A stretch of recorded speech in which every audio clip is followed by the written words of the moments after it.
Bismillahirrahmanirrahim. Assalamualaikum. Semoga kita baik-baik saja dan semoga kita masuk surga. Amin. Masih banyak orang yang belum punya rumah maka melakukan sewa atau kontrak rumah, lalu di awal ada kesepakatan bahwa tidak dianjurkan bayar terlambat dan adapun jika terlambat maka akan bayar denda, lalu kesepakatan ini disetujui kedua belah pihak. Lalu denda keterlambatan bayar kontrakan itu apakah dianggap riba? Sebelum masuk ke sana perlu kita ketahui bahwa dibolehkan ada kesepakatan denda keterlambatan, selama akad yang dilakukan bukan utang piutang. Untuk semua transaksi pasca bayar, di mana konsumen menggunakan dulu, baru bayar seusai pemakaian, termasuk jual beli kredit. Objek diterima konsumen, baru dibayar belakangan. Ini berlaku, baik untuk objek barang maupun jasa. Dan dalam akad kredit, jika konsumen dibebani kenaikan harga, karena tidak bisa membayar tepat pada saat jatuh tempo, maka termasuk bentuk riba.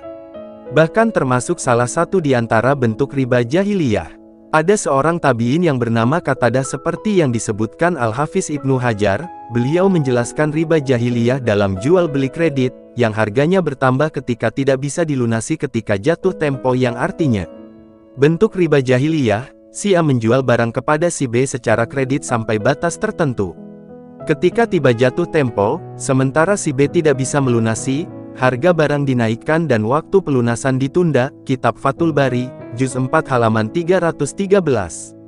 Dalam salah satu karar Majma' Al-Fiqh Al-Islami pada muktamarnya ke-12 di Riyadh 1421H, membahas tentang asyartul jazai atau ketentuan adanya denda bagi pihak menyalahi kesepakatan, menghasilkan beberapa keputusan, diantaranya yang artinya boleh menetapkan ketentuan ada denda dalam semua akad terkait harta, selain akad yang tanggung jawab aslinya berbasis transaksi utang piutang.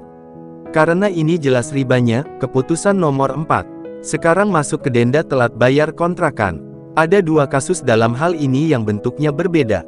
Kasus pertama, si A tinggal di rumah kontrakan milik, kemudian di akhir tahun si A baru bayar senilai 10 juta, misalnya. Pada saat si A menggunakan rumah itu selama setahun, yang terjadi si A memiliki utang kepada si B senilai 10 juta. Jika si B menetapkan adanya denda karena keterlambatan ini, berarti si B mengambil manfaat dari utang 10 juta yang harus dibayarkan si A. Dan semua bentuk mengambil manfaat dari utang adalah riba. Sahabat Fudalah bin Ubaid radhiyallahu anhu mengatakan yang artinya, setiap piutang yang memberikan keuntungan maka keuntungan itu adalah riba. Adapun kasus kedua, si A tinggal di kontrakan milik si B dengan membayar di depan untuk rentang selama setahun. Misalnya, sampai bulan Desember. Namun sampai masuk tahun kedua, si A tidak kunjung meninggalkan kontrakan sampai bulan Maret, bolehkah si B meminta denda?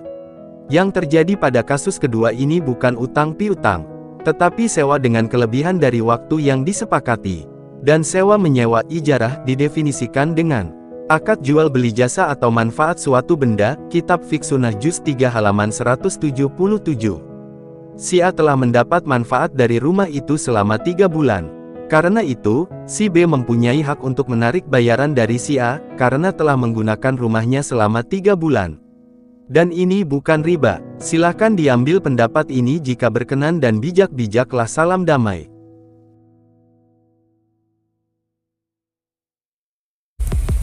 Terima kasih banyak. Mohon maaf jika ada salah. Semoga kita masuk surga. Semoga kita semua disehatkan badan, dilancarkan rezeki, dikabulkan segala hajat. Terima kasih banyak. Sampai bertemu di pertemuan selanjutnya. Salam damai. Terima kasih. Semoga kita baik-baik saja. Mohon maaf. Terima kasih. Semoga kita baik-baik saja. Mohon maaf.